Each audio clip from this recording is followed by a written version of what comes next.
Hi എല്ലാവർക്കും നമസ്കാരം. Aishu's time കിച്ചണിലേക്ക് സ്വാഗതം.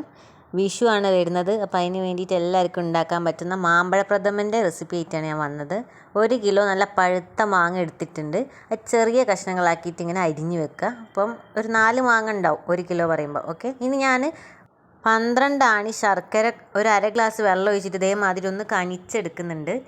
അപ്പോൾ 1 കിലോ മാങ്ങക്ക് ഞാൻ 12 ആണി ശർക്കര എടുത്തിട്ടുണ്ട്. ഈ ഒരു വലുപ്പത്തിലുള്ള ശർക്കരയാണ് ഓരോ ആണി ഉള്ളത്. അപ്പോൾ ഇങ്ങനത്തെ 12 എണ്ണം എടുത്തിട്ടാണ് കനിച്ചെടുത്തത്. ഇനി ഞാൻ ഉരുളിയിലേക്ക് ആവശ്യത്തിനുള്ള നെയ്യ് ഒഴിച്ച് കൊടുക്കുകയാണ്. അപ്പോൾ കുറേ ഉണ്ടാക്കുന്നത് കൊണ്ട് ഞാൻ ഉരുളിയാണ് എടുത്തത്.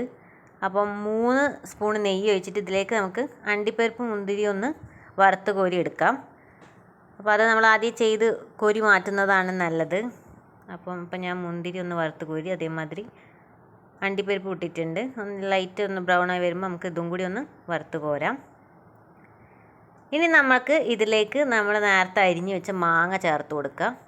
1 കിലോ മാങ്ങയാണ് അതിട്ട് കൊടുക്കുക. ഇത് മാങ്ങ ഞാൻ കുറച്ച് വലുപ്പം കൂടി പോയിട്ടുണ്ട് അരിഞ്ഞ്. അപ്പോൾ ഇതിനേക്കാൾ ചെറുതാക്കി അരിയാൻ പറ്റുമെങ്കിൽ അങ്ങനെ ചെയ്താൽ മതി. ഇത് കുറച്ച് കഴിഞ്ഞാൽ നമ്മൾ വേവിക്കുമ്പോൾ അതൊന്ന് എന്താ പറയുക ഒന്ന് ഉടഞ്ഞ് വരും. ഓക്കെ, അപ്പോൾ അങ്ങനെ ആയി വരും. എന്നാലും നിങ്ങൾ അരിയുമ്പോൾ തന്നെ ഒന്നും കൂടി ചെറുതാക്കിയാൽ നല്ലതായിരിക്കും. അപ്പോൾ ഇതൊന്ന് വെന്ത് വരണം. അപ്പോൾ ഇതിലേക്ക് ഞാൻ കുറച്ച് വെള്ളം കൂടി ചേർത്തിട്ടൊന്ന് നന്നായിട്ടൊന്ന് വഴറ്റി എടുക്കുന്നുണ്ട്. മാങ്ങ അത്യാവശ്യം ഒന്ന് ആ ഒരു വേവ് വരുന്ന വരെ കണ്ട ഇതേ പരുവ് ഇങ്ങനെ ആയി വരും. അപ്പോൾ ആ ഒരു സമയമാകുമ്പോഴത്തേക്ക് നമുക്കിതിലേക്ക് ഇനി ശർക്കര കനിച്ചത് ഒഴിച്ചു കൊടുക്കുക. അപ്പോൾ ഞാൻ ഒരു അരിപ്പ വെച്ചിട്ട് അതിലേക്കാണ് ശർക്കര കനിച്ച് ഒഴിക്കുന്നത്. ചെറിയ പൊടികളൊക്കെ ഉണ്ടാവില്ല, അപ്പോൾ അതൊക്കെ മാറാൻ വേണ്ടിയിട്ടാണ്. അപ്പോൾ ഇനി ഈ ശർക്കര പാനി നമ്മൾ ഇതിലേക്ക് ഒഴിച്ചാൽ ഇതിൽ കിടന്നിട്ട് മാങ്ങ വീണ്ടും നമ്മളിങ്ങനെ നന്നായിട്ടൊന്ന് വഴറ്റിയെടുക്കും. അപ്പോൾ ഞാൻ ശർക്കര പാനി ഒഴിച്ചിട്ടുണ്ട്. ഇത് നന്നായിട്ടൊന്ന് മിക്സ് ചെയ്ത് കൊടുക്കുക. നല്ല ടേസ്റ്റാട്ടോ, ഒരു വെറൈറ്റി പായസമാണ്. നമ്മൾ വേറെ പലതരം പ്രഥമൻ ഉണ്ടാക്കലുണ്ട്. ഇപ്പോൾ ഈ പ്രാവശ്യം എല്ലാവരും മാങ്ങേൻ്റെ സീസണുമാണ്. അപ്പോൾ എന്തായാലും മാമ്പഴ പ്രഥമൻ ട്രൈ ചെയ്യണം. ശർക്കര ഒന്നൊന്ന് കട്ടിയായി വന്നാൽ നമുക്കിതിലേക്ക് തേങ്ങാപ്പാൽ ഒഴിച്ച് കൊടുക്കുക. അപ്പോൾ തേങ്ങാപ്പാൽ നിങ്ങൾക്ക് വീട്ടിലില്ലെങ്കിൽ ഇപ്പോൾ വാങ്ങാൻ കിട്ടും, എല്ലാ സൂപ്പർ മാർക്കറ്റിലും ഒക്കെ ഉണ്ടാവും. അപ്പോൾ അങ്ങനെ വാങ്ങിയാൽ മതി. ഇത് തേങ്ങ പിഴിയേണ്ട വിചാരിച്ചിട്ട് ആരും വാങ്ങാതിരിക്കരുത്. അപ്പോൾ ഞാൻ അതിലേക്ക് 3-ാം പാലാണ് ഒഴിച്ചത്. 2 വലിയ തേങ്ങേൻ്റെ 1-ാം പാലും 2-ാം പാലും 3-ാം പാലും എടുത്ത് വെച്ചിട്ടുണ്ട്. ഇനി അപ്പോൾ ഇതിലേക്ക് 3-ാം പാൽ ഒഴിച്ചതിന് ശേഷം ഒന്നും കൂടി തിള വന്നപ്പോൾ ഞാനിപ്പോൾ 2-ാം പാലും ഒഴിച്ച് ഇതിന് നന്നായിട്ടൊന്ന് കുറുകി വരണം. എന്നാലുള്ളൂ നമുക്ക് അടുത്ത പാൽ ഒഴിക്കാൻ പറ്റുള്ളൂ. വീഡിയോ ഇഷ്ടപ്പെടുന്നുണ്ടെങ്കിൽ ചാനൽ സബ്സ്ക്രൈബ് ചെയ്യാത്തവർ സബ്സ്ക്രൈബ് ചെയ്യാൻ മറക്കരുത്. അതേപോലെ ബെല്ലൈക്കണും ക്ലിക്ക് ചെയ്യുക. എന്നാലേ ഞാൻ അപ്ലോഡ് ചെയ്യുന്ന പുതിയ വീഡിയോസിനൊക്കെ നോട്ടിഫിക്കേഷൻ നിങ്ങൾക്ക് വരുള്ളൂ. അപ്പോൾ നല്ല തിളച്ചൊന്ന് വരുന്നുണ്ട്. ഇനി ഇതിലേക്ക് ഞാൻ ഏലക്കായ പൊടിച്ചതാണ് ചേർത്ത് കൊടുക്കുന്നത്. 15 ഏലക്കായ പൊടിച്ചതാണ് എടുത്തത്. അതൊന്ന് ചേർത്ത് കൊടുക്കാം.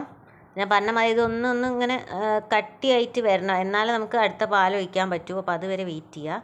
ഇനി ഇതിലേക്ക് നമുക്ക് 1 സ്പൂൺ ചുക്കുപൊടിയും കൂടി ചേർത്ത് കൊടുക്കാം. അതും കൂടി ചേർത്താലേ നല്ല ടേസ്റ്റ് ഉണ്ടാവുള്ളൂ. അപ്പോൾ അതും കൂടി ചേർത്ത് നന്നായിട്ട് ഇളക്കുക.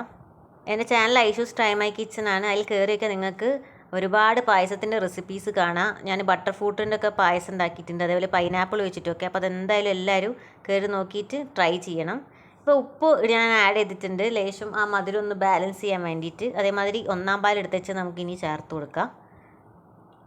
അപ്പോൾ ഞാൻ 1-ാം പാൽ ചേർത്തിട്ടുണ്ട്. ഉപ്പ് ഒരു നുള്ളു ഇട്ടിട്ടുള്ളൂ കേട്ടോ, ആ ഒരു ഫുൾ മധുരമാണല്ലോ, അപ്പോൾ അതൊന്ന് ബാലൻസ് ചെയ്യാൻ വേണ്ടിയിട്ടാണ്. ഇപ്പോൾ 1-ാം പാൽ ചേർത്തിട്ടുണ്ട്. അത്യാവശ്യം ആ 2-ാം പാലും 3-ാം പാലൊക്കെ ഒഴിച്ചിട്ടുള്ള ആ ഒരു ഇത് ഒന്ന് കട്ടി വന്നപ്പോഴാണ് ഞാൻ 1-ാം പാൽ ഒഴിച്ചത്. 1-ാം പാൽ ഒഴിച്ചതിന് ശേഷം ചെറിയൊരു തിളയ്ക്കാനുള്ള ആ ഒരു ഇത് തുടങ്ങുമ്പോൾ തന്നെ നമ്മൾ ഗ്യാസ് ഓഫ് ചെയ്തിടണം. എന്നാലേ ടേസ്റ്റ് ഉണ്ടാവുള്ളൂ പായസത്തിന്. ഇപ്പോൾ കണ്ടോ മാങ്ങയൊക്കെ ചെറിയ പീസസ് ആക്കി വന്നിട്ടുണ്ട്. അപ്പോൾ നമ്മളിത് കഴിക്കുമ്പോൾ ഒരു കടിയൊക്കെ കിട്ടുമ്പോൾ നല്ല ടേസ്റ്റ് ആയിരിക്കും. ഇനി ഇതിലേക്ക് നേരത്തെ വറുത്ത് കോരി വെച്ച അണ്ടിപ്പരിപ്പ് മുന്തിരിയും ചേർത്ത് കൊടുക്കുക. എന്നിട്ട് കുറച്ചൊന്ന് കട്ടിയാക്കി എടുക്കുക. കുറച്ച് കഴിഞ്ഞാൽ ഇത് കട്ടിയായി വരും. ഓക്കെ, ഇപ്പോൾ കണ്ടോ ഇങ്ങനെ ഒരു ചെറിയൊരു തിള വരുമ്പോൾ ഞാൻ ഗ്യാസ് ഓഫ് ചെയ്തിടുകയാണ്. അപ്പോൾ നമ്മളെ പ്രഥമൻ റെഡി ആയിട്ടുണ്ട്. അടുത്ത വീഡിയോന് കാണാം. താങ്ക്